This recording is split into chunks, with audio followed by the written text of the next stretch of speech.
Alright, here you can see where the flooring is going to be redone.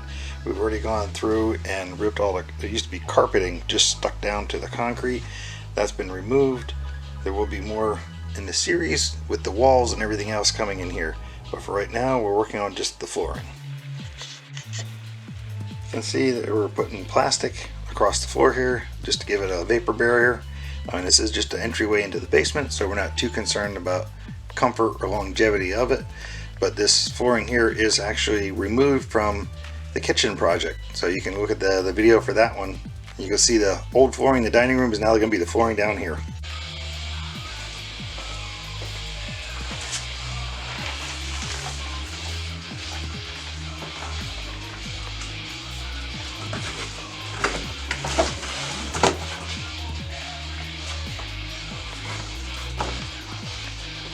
Just in case anyone's wondering, that's 6mm plastic that's here.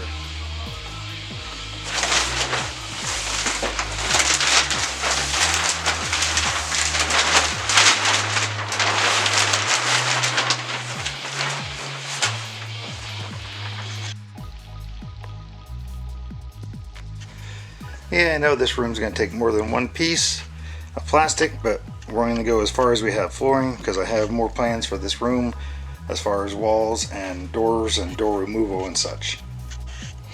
And here you can see all the wood that was removed from up there. That's all the flooring that's going to get pieced back together in here to make the floor for over here. Alright, you can see that the wall is not straight. It actually goes here, then bumps out, then comes across, and there's actually another little bump out here.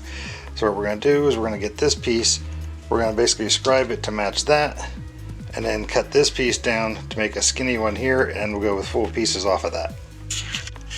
Alright, you can see essentially what we're doing here. I'm using just basically a little square, and I have this all level and parallel to this. So now just strike a little line up and another line over here, and then there's going to be one coming up to mark it going all the way across. That way, once we remove this, everything should fit up nice and snug against.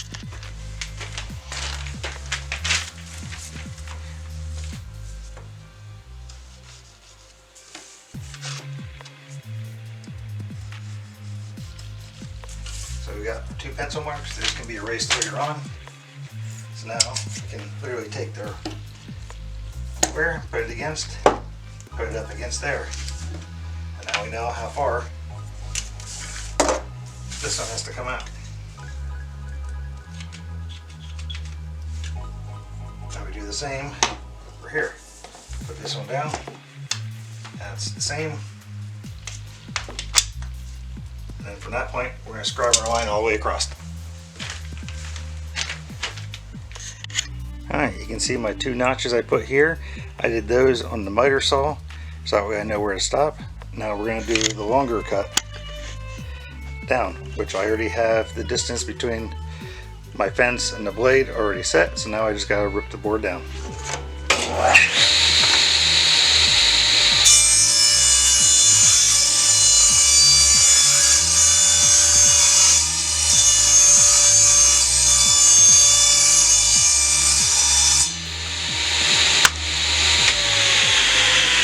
That's cut.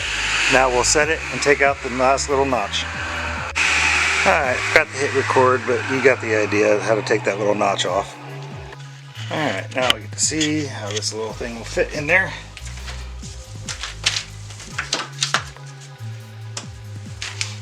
That's pretty close to me.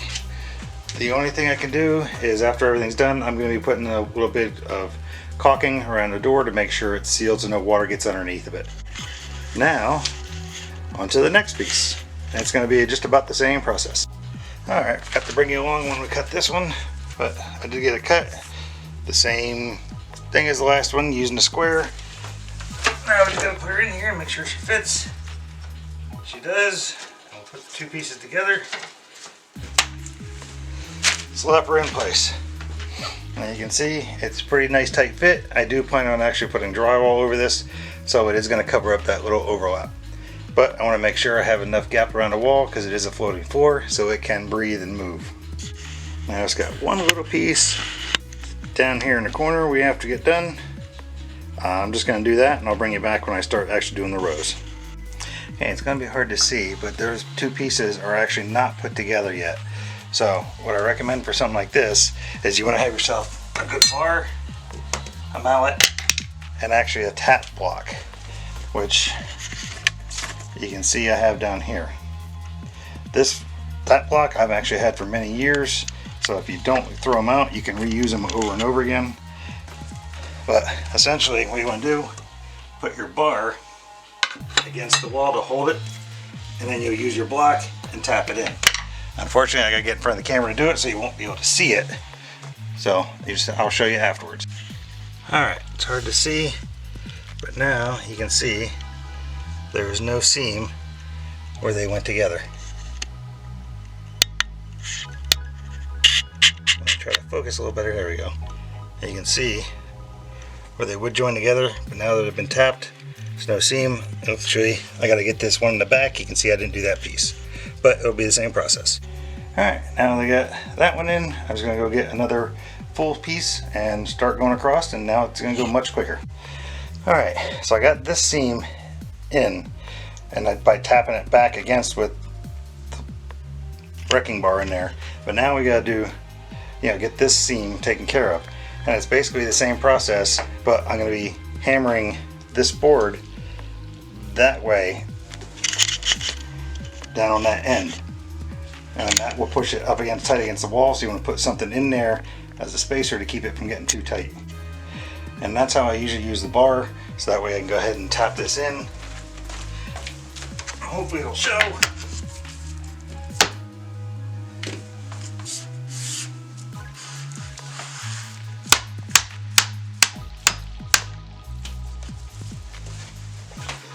And there you go. That's how you tap them in with one person by. One thing I can't stress enough too is when you're doing this, make sure your edges, especially since this is reused flooring, all the edges around here, any burrs are fixed and the grooves are cleaned out good. That'll make your job a lot easier and save a lot of aggravation as you get down there and do them. Alright, this one is a good example of what I was trying to mention here. See if I can get her to focus on it. But you can see there's a little bit of damage in that there. So what you want to do is make sure to get that cleaned up before you try to put this together, or you're going to sit here forever and have headaches. Alright, I laid one down here so you can get an idea of what we're doing, because that's the position that it needs to be in when you put it in there. But I can't mark it there and cut that off, because then I won't have the grooves to hold everything together. So what you need to do is take your board, flip it around, put it in place, and then you can come back and you can mark where you need to cut it off at. So now I can take it over to the miter saw and just do a straight cut on that, flip the board back around, and it'll fit in there. Let me go cut and I'll be right back. Alright, got it cut, so let's see how she fits. Oh, that's the end it was cut, just flip it back around. And she'll fit in there just fine. I just gotta snap it into the joints, but you've already seen that. Alright, you can see that one's in place. Now we're just gonna keep working our way back to the floor. Now, checking the edges is important, especially since this is already used stuff, and layouts, because you can see I have some boards laid out here. These are here because the ends have already been cut, so I cannot use these pieces over there, and they're not full pieces, same as that. So when you have things like that, it's best to make piles and start laying stuff out as you go. Making progress. And one thing I did forget to mention too, when you're doing floors like this, especially the first couple rows, they're very difficult because you'll have seams that want to keep popping and stuff. If you keep spacers along the wall, that'll help keep everything more square. If you don't do that, one thing to make sure is when you're going to hammer these back in, be on top of the part you already did. That'll help hold everything steady. Alright, you can see I've been making some progress. Like I said, this is just going to be simple finding the correct pieces, but it did help a lot actually laying out which ones go to which side for cutoffs. But I've been slowly doing that and piecing through them over here also. So other than that, it's been going good, and my battery is getting low, so we're gonna stop it for here for the day. Alright, I can show you the quick and easy way I score these and figure out the distance. Alright, so this piece wants to go in this way. So you want to cut from this end so this matches up. So just turn it around, put it up against your wall, put the line, because it doesn't matter if it's exact if you have a little bit of a gap because it's a floating floor, so you want a little bit. I'll be right back while I get the cut. Alright, we got it cut. Now we're just going to put her in place, and you can see we're just about perfect. That's all there is. Now we just got to put her in.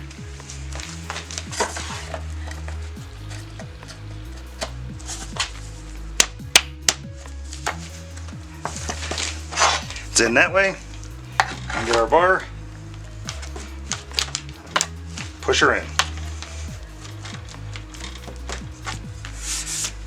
And here we go.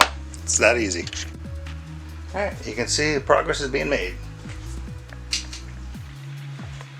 And I'm not going to show you anymore.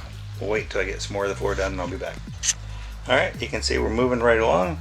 The only problem I'm having right now is I have more pieces that would go on that end than for the starting part. But other than that, I'm just starting to use the full pieces now and cutting them in as I need. Alright, in a spot like this you have two options. You can either try to etch all the way around this and then get it to match up perfect, or get a scrap piece like that and get yourself a nice flexible blade saw and lay flat and saw it down. So let's see if I can move this here so you can see what I'm talking about.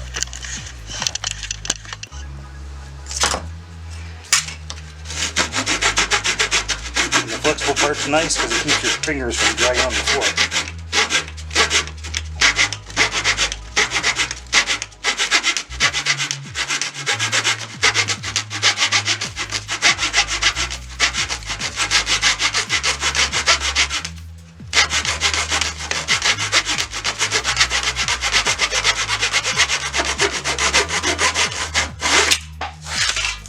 Yeah, now the easiest way completely is if this was not even on here, then you can just put your flooring down and put your trim on later. But since this trim's already up, I'm just showing you how to do that.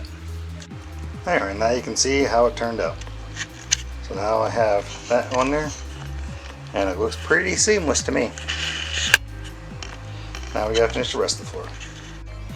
Alright, you can see some progress was made, and I just want to make sure people, that you all understand too, you don't need any complex tools to do flooring. You can see I have a little wrecking bar, rubber mallet, and that little block. You can actually use a chunk of the flooring for a block if you really want to. I just already had this. Other than that, it's just tape measure and pencil. As far as the cutting, you can do it with the jigsaw. I am using a miter saw and a table saw, but that's because that's what I have in its own hand, but you could do all of this with just a jigsaw. Alright, back to it today. Took the weekend off and didn't really do anything. Now we're back to it. Alright, you can see I had to spin it around because I had to put more plastic down. This is all I had of that little white stuff, and the tape that you see is more to hold it together because it overlaps by multiple inches. It's just to keep it so it doesn't move around on me too much because it's just laying there. Oh, still moving along. Alright, still moving along. The little line you're seeing there is just I have a piece laying on the floor. I'm going to use that next, but I'm going to keep on going back. I'm going to have to go ahead and move all the stuff back there so that way I can get the floor back there. But I need to get one side done so I can transition the stuff from one side to the other. Alright, still cleaning it out. Alright, and that's pretty much where I'm going to end the flooring. You can see where the plastic ends because I do have plans here, because you can see how lovely they did their paneling. This whole space is going to get redone. That'll be another video.